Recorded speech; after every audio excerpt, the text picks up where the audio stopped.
Hello you beautiful creatures, how the devil are you? I hope you're okay. I'm sorry that I look like a mess and I'm sorry that I look like I'm very tired, mainly because I am. We're in London today, aren't we? Even though you said you weren't going to be a part of this, I'm making you a part of this. I'm here with Gareth as well, I'm not just talking to myself. We are here in London today, story time. We were meant to be coming to Comic-Con today, so I'm really sorry about that, guys. I did say in a previous video that I would be showing you content about meeting Alice Cooper. Unfortunately, you've just got to put up with me today. So because of everything that's happened, Comic-Con's not going ahead until November. So we are going to come back in November and you are going to be able to see that. So we decided to come down to London anyway, because there is a new room in the dungeons. Yes. So what we're going to do, oh, I'm outside of Buckingham Palace, by the way. I just thought I'd let you know. That's where the Queen lives. She doesn't. Well, she doesn't. She doesn't, like, that's where they go for the Christmas dinners and stuff like that. I don't know. This is becoming really offensive, I feel. Yeah, we decided to literally come here, have a little bit of a walk around, show you guys Buckingham Palace if you want to see it. It's over there. That is Buckingham Palace. And you'll also notice there's not a lot of people. There's literally no one. So we don't know if it's a case of, because of COVID, we can't have tourists over in this, that and the other, but it's really weird, isn't it? Like every time we've come to London, there's always loads and loads of people here, but there's not. So if you are thinking about making a London trip over the summer holidays, maybe now's the best time to do it. I don't know. We are here quite early, so the plan of action is we're going to do a little bit of sightseeing, and then we are going to go and do the London Dungeon at 11:30, and then we're going to do a little bit of shopping if we've got time, and then we're going to do the London, the Tower of London. We've never done it before, so that's going to be really exciting. As you guys know, I really love ravens, so if I end up stealing one, I didn't. But yeah, I hope you enjoy this vlog with us. Again, I'm really sorry that this isn't London Comic-Con. I know you guys were really excited for that. I'm really excited for it. The good news is Alice Cooper and Nick Frost are still doing their signings, meet and greets as well. They will be there, so I can show you that. But for now, I'm just going to take you around London and show you the sights, and we'll probably get back to you when we're at the London Dungeon. We will probably give you a bit of a review of how it went, how the new room went as well, because I know a lot of people are excited for it. As someone who works at a dungeon, it'd be nice to see a new room where I have no idea what's going on, so that's going to be great. But yeah, enjoy the day with us, guys.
so if I look really nervous, that's because I am. I'm freaking out at the moment because I have anxiety. I don't know if you can hear me either. They probably won't be able to hear me. If I talk a bit louder, it's fine. Yeah, I'll be fine. Okay. But yeah, we've just finished the dungeon. Sorry I didn't catch up with you beforehand. We kind of went and sat down for a little bit just because my feet were starting to go. But yeah, we just finished the dungeon and we loved it. I loved it. You enjoyed it, didn't you? Obviously there's things missing. So situation is, and it's the same for our dungeon as well, because of COVID at the moment, we can't do all the things we used to be able to do. So you might notice if you go into different dungeons that things might be different. You might not get to experience certain rooms, you might not be able to experience certain parts of the show, and that's just because of COVID, unfortunately.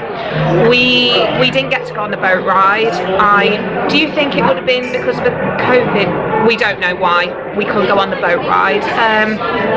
We didn't mind it, it was fine, it worked. It was interesting seeing how they worked the scripts differently. It really was. So my favourite bit of the whole dungeon is the Jack the Ripper section, but it was different, wasn't it? So usually they have posters of the different prostitutes that died. However, they didn't really go into it this time. And hats off to the performers, like you can see how fast the flow was for them. So if any of you are watching this, well done, you did great. I got picked on in torture. They literally, the reason I yelled was because the chair fell back and I didn't know that happened. So this guy was just doing his torture show and the chair fell back and I was like, I'm so sorry. You know, no, it was really, really good. We really enjoyed it. If you are going to come, just please be mindful that, you know, these guys are working really, really hard. Again, because of the whole COVID situation, you know, they've got to be quick and there are certain things that you may miss. Was the dentist room worth it? Absolutely it was, and I will give you a couple of seconds to skip to when I stop talking about the dentist room if you don't want to hear about it. So 3, 2, 1. Okay, so the dentist room. It was interesting, so you could tell that it was a pop-up attraction, and Gareth was actually saying that they do use that room for different attractions throughout the year, so I didn't know that. But you basically go into this room and it's set up like a Victorian kind of operating theatre, isn't it? But it's got a dentistry chair at the front. You all kind of go around and you stand up and you watch. And there was this girl in there. She was the dentist, and it was kind of like a silent performance from her, wasn't it? She didn't say anything, so it was all. It was all pre-recorded, and on one of the walls they had projections of like people getting the teeth pulled out and all sorts of different instruments, and it was gross, hated it, but it was really interesting as well. So it went through like dentistry throughout the years. Anyway, on this chair they've got a dead body, obviously not a real one, and she kind of messes about with it for a little bit, and then it's gone. There's a blackout and then it's gone, and you're like, oh my god, the body, it has risen. But then she asks for a volunteer, which is really cool, so the volunteer gets in the chair, and then yeah, through a mixture of like kind of physical performance and the projection, it worked really, really well. It's not for the faint-hearted. If you're squeamish and you don't like seeing dentistry, like, it really made me squeamish. I hate it. I hate the dentist. I hadn't been to the dentist for 5 years. Like, that's how scared of them I am. But then we went into the Jack the Ripper section, didn't we? So it went from the Sweeney Todd section, and then it was the dentistry section, and then it was Jack the Ripper. Again, like I said, you know, there were bits that were missing. The maze isn't a full maze at the moment, unfortunately, but again, that's because of the COVID situation. It's amazing, and I'm not just saying this, you know, because I work in one of the dungeons, but the way that Merlin has dealt with this situation so people can still enjoy themselves is amazing. It really, really is. Yes, it's not the full dungeon experience, but at least it's still an experience, and it's a unique experience. Like, once this whole COVID situation is over, it will go back to normal, but at the moment we're experiencing something very different. But yeah, enough about that. We're just chilling in the tavern, and as you can see, I will zoom around.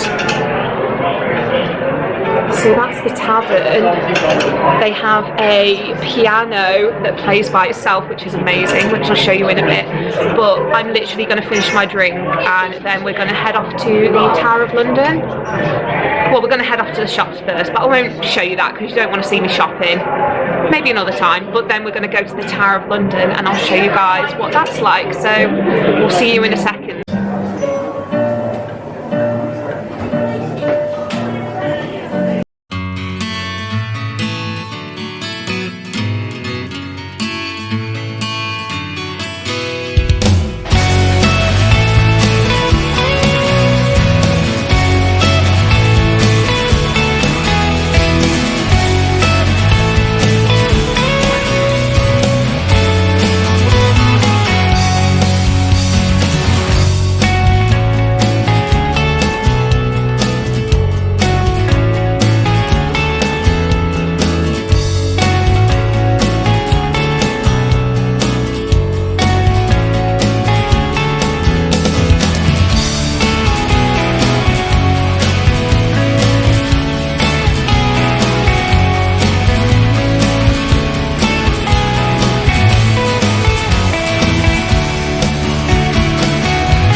Gate.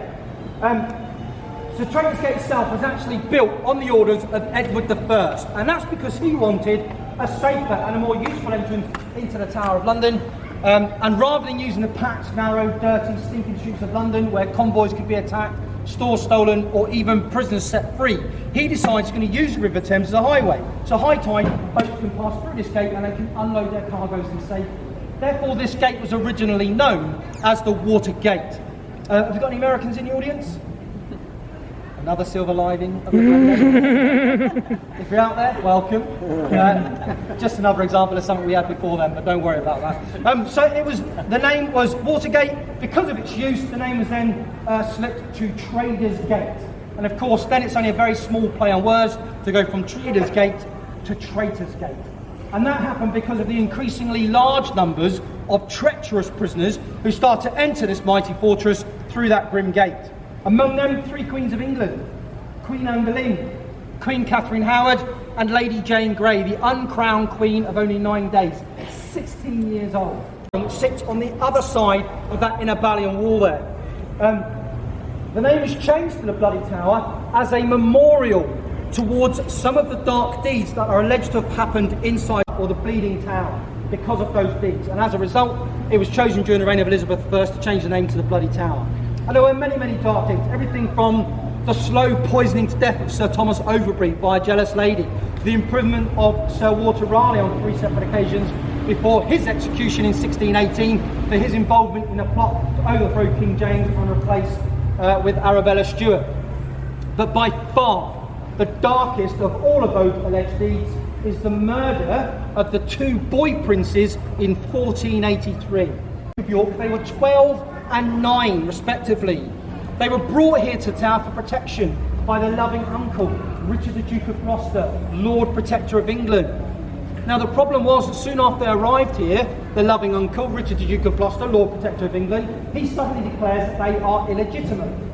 And their loving uncle, Richard the Duke of Gloucester, Lord Protector of England, suddenly declares that they are illegitimate. Oh dear. What happens then is their loving uncle, Richard the Duke of Gloucester, Lord Protector of England, suddenly becomes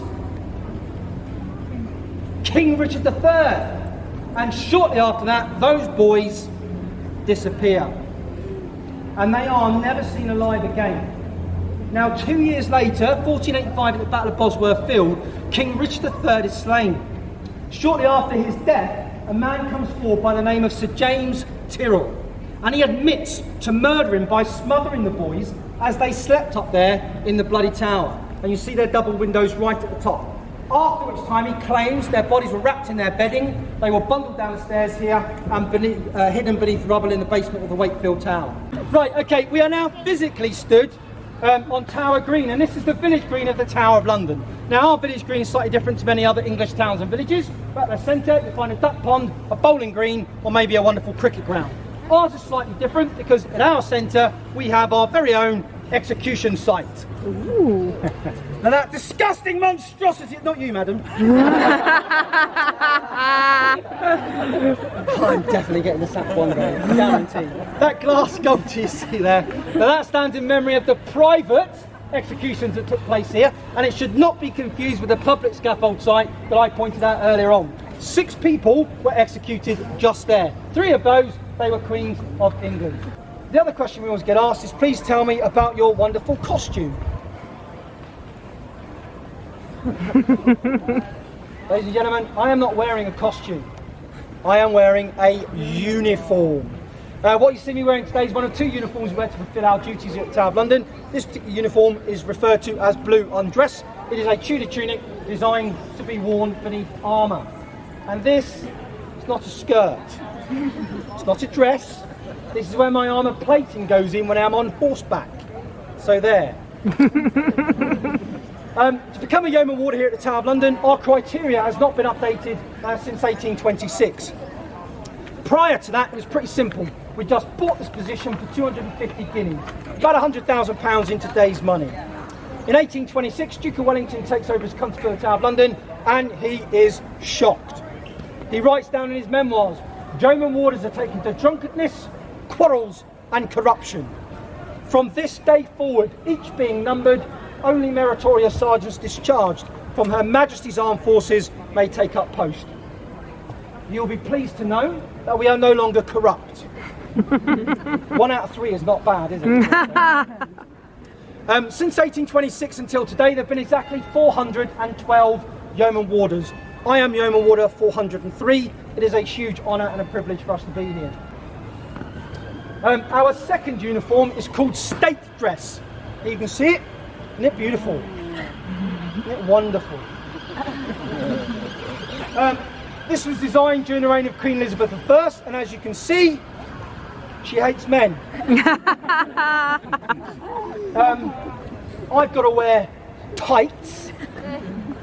I've got to wear a huge frilly white ruff around my neck. I've got to wear flowers on my shoes. I've got to wear flowers on my knees. And I've got to wear a bonnet that has flowers in it. And I can assure you, for 32 retired combat veterans, that's a problem. The only thing we get to balance it out is a 7-foot partisan spear and a sword. That does not balance it out. In order to balance out that uniform, I would need a bazooka. Right, ladies and gentlemen, that's pretty much all I've got time for. Now, if you've got any questions on anything I've covered or anything that I have not covered, I'm going to go and wait over there for a few minutes. I'll do my very best to answer any questions you've got. Failing that, please feel free to ask anyone else you see wearing the same uniform that I'm wearing. They'll do their very best to answer them for you. Failing that, folks, thank you very much for your attention. Please have a wonderful day. You know how he's walking? Let's see you with that. Just a black ribbon.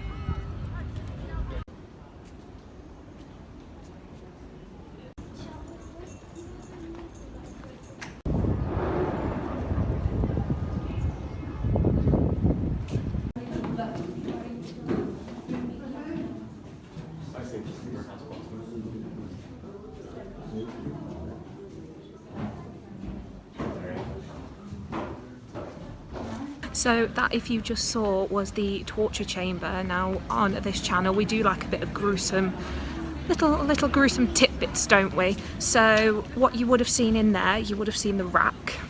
Now incidentally, the rack, it didn't actually break your bones, it popped them out of the joints. and that's where the pain lied. So you had the rack in there, and then you had something called the scavenger's daughter. And what it basically is, they get you into a kind of fetal position where you'd be crouched down, and then they'd encase you in iron bars, and they would just leave you. But not a lot is really said about it. Only 8 cases are found about it.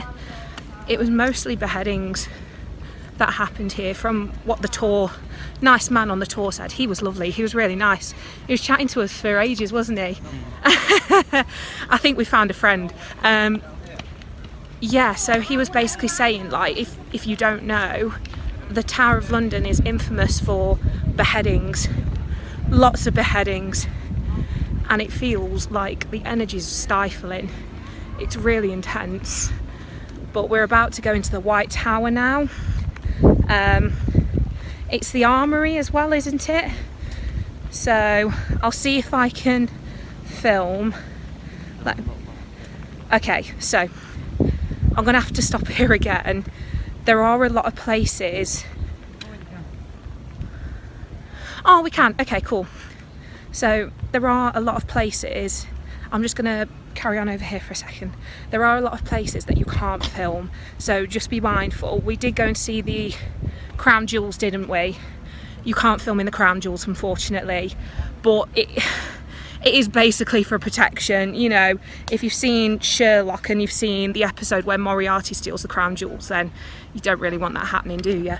But we've had a really good time so far. This is the first time we've been here. I would absolutely recommend the Beefeater tours. So they're free of charge when you come in here. It is about £29 to visit. I'm not gonna lie, it's quite expensive, but it's worth it. So it is a 45-minute tour. We got here at 3 o'clock. So we got here at 3 o'clock. Tower Bridge is opening up. We got here at 3 o'clock, and we've had time to do the crown jewels, we've had time to do one of the Beefeater tours, and now we're just going to have a look around. So up here, that's basically the White Tower, and we're going to go and check it out. We have made friends with some crows as well, ravens even. I saved one and stopped it from eating a crisp packet, so that's good. And yeah, we're having a really good time, aren't we? But if you are visiting like the UK, or if you're visiting London, I would definitely recommend it. So we're going to go and have a look up at the tower now.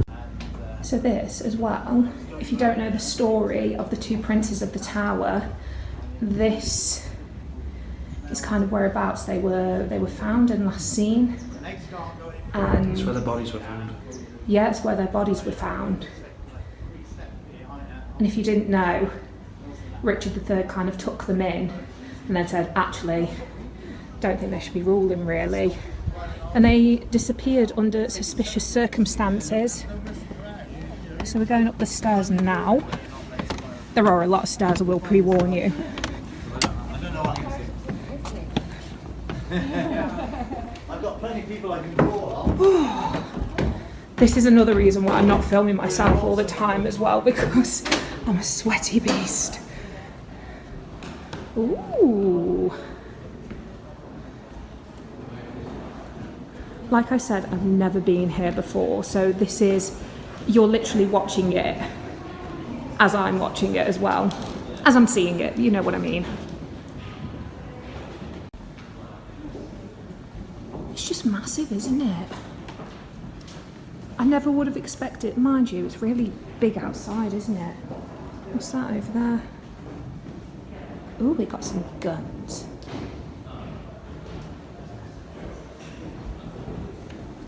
And then over here, we've got Henry VIII's armour. Amazing. I love how he's got like the frilly bits around the sides as well. That's amazing. He wasn't tall, was he? I'm really sorry about the glare. I'll move back around to the other side. There we go, that's better. No, he wasn't a tall man.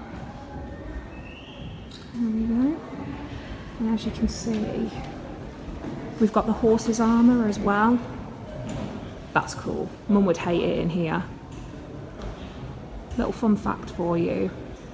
My mother absolutely hates armour. So this would be her worst nightmare. Did you know that about Mum? She hates armour. Yeah.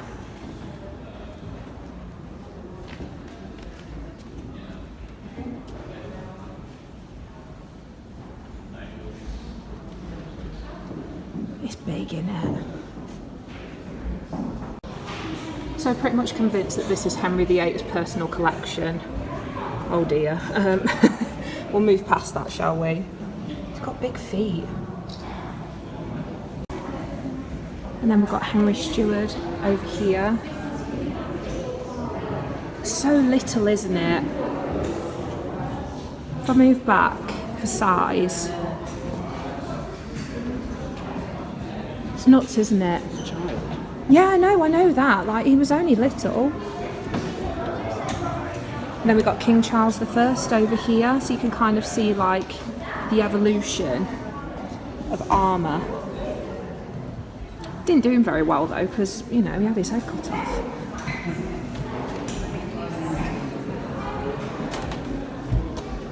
And then we're moving on to King James II.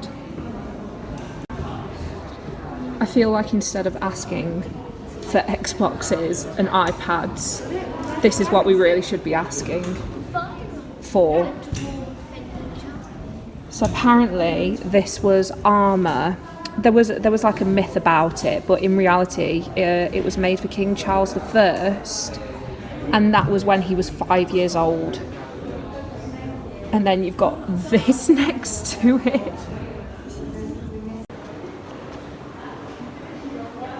Well, that's pretty epic. I wasn't expecting that. That's nuts.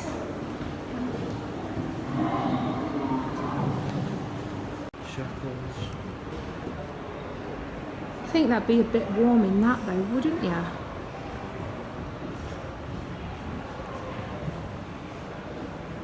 That's a big axe. Then you've got kind of more torture devices on the other side, haven't you?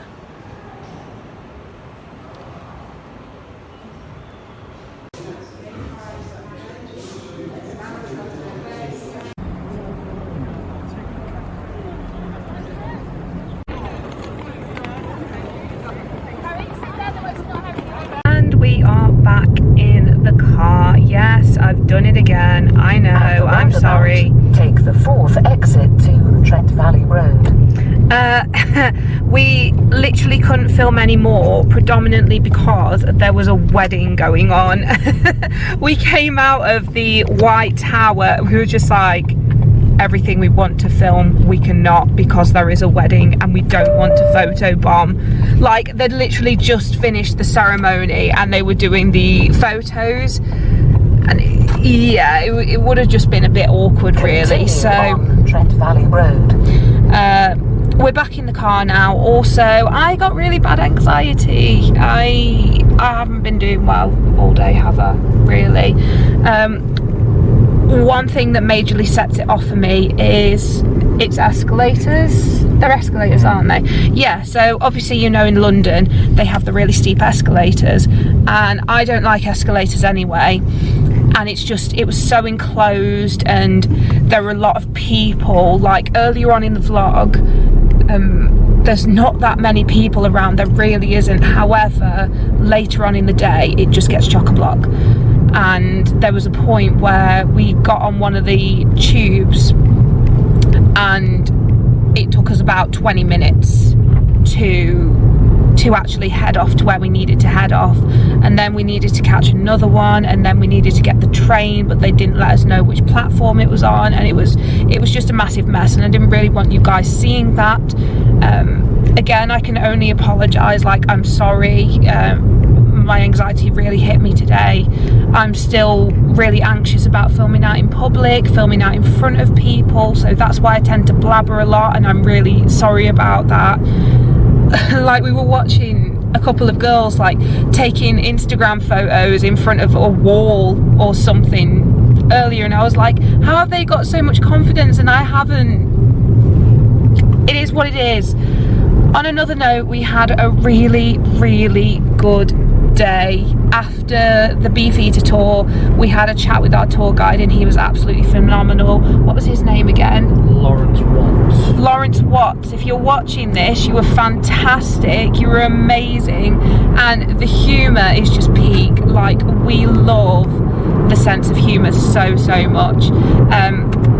Yeah, the Beefeater tours, I would absolutely recommend them. They are about 45 minutes, and what we've learned is, because we went to the Tower of London at 3 o'clock, you need a lot more time, way more time than we anticipated. So what we're going to do is we're going to go and have another trip again. I'm not too sure when, but I'll get back to you guys on that one. But yeah, everything about the day, it was amazing. We absolutely loved it. I had to change my t-shirt as well. I got this one from the dungeon, and it's 9 ways to torture somebody. I had to change my t-shirt because I had a happy little accident on my other t-shirt from a pigeon. Great, loved it.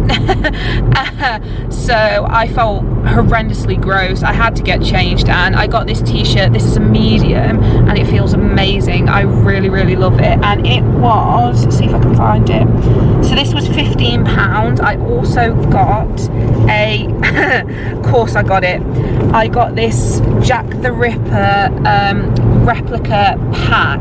So what it includes is, you have the letter that Jack the Ripper sent to the cops, you have the fake letters from people who claim they were Jack the Ripper, you've got police news pages, you've got suspects, you've got a 4-page leaflet, you've got police reports, you've got police handbills, and you've got a map of all the murder victims. So that's quite cool. That was £9. And then I got this really cool magnet, and it's an Ouija board. Yeah, so I got that as well. That was £4.50. And I just had to, like, I behaved myself at the Tower of London, although there is a really cute raven plushie that I want to get, but I'll probably get that next time. So all in all, we had a really good day. In regards to the dungeon, if you want to go, there are some scenes missing. The dentist scene, I think, is worth it. I really think it's worth it. I don't know about the boat ride. I've got no clue. I don't know if it was a case of it wasn't working when we went, if it's a case of because of the COVID situation they can't do it. So yeah, it's a tough one. It's up to you guys. It's absolutely up to you guys. My personal opinion, I would definitely say do it if you're in London for the full day. If you want to do a bit of a dark tour around London, I would definitely do that. This was basically like a kind of spooky dark tour kind of day, and I think doing the dungeon and then doing the Tower of London is really good, really good. So I hope you have enjoyed this video. Let me know if you have also been to the Tower of London, if you've got a favourite Beefeater, like a favourite story that they've told you. I want to know everything. Also, if you have been to the London Dungeon, which one is your favourite room and why? Mine is Jack the Ripper for obvious reasons. However, Mrs. Lovett is my spirit animal, mainly because there is one character that we play at our work and it's very similar, and I just love her so much. But again, on that note, yes, I hope you enjoyed the video. I will be doing more London stuff in the future, just not very soon because work is hectic at the moment. So I hope you've had a good day. If not, that's okay. Always remember, tomorrow's a new day. See you later, guys. Bye.